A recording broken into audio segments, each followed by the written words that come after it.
Thanks very much. That was the set of 2 songs that we did at this last convention, competition.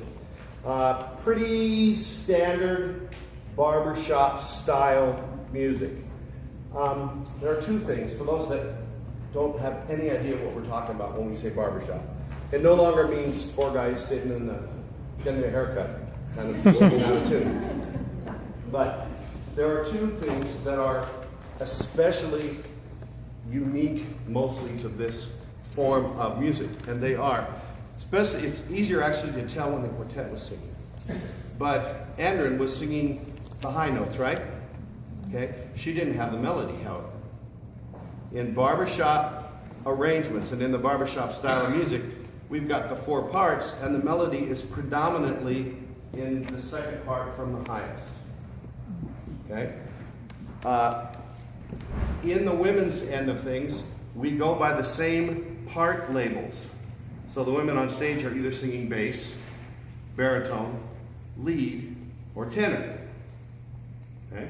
So unlike the classical musical stuff that we mostly hear and mostly do, the part that they sing is named by the voice part of the gender singing it.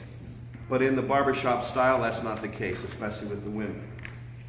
Okay? So if someone says, I'm singing bass up here, don't look at them like they're really crazy.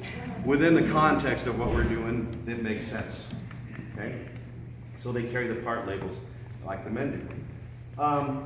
The other mostly unique aspect of this music is the kind of chords that are written.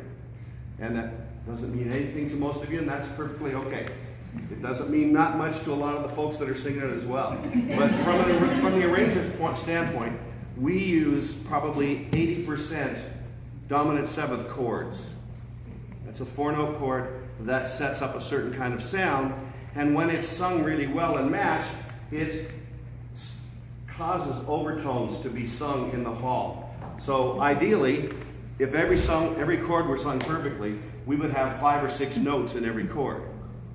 Not different note names, but we start adding them again on top. Doesn't happen all the time, but there are times when it really rocks. So that's just a little bit of what we're doing. The next song that we're going to do is also a traditionally sung barbershop piece titled, I'm Gonna Live Till I Die. Kind of obvious, but that's okay.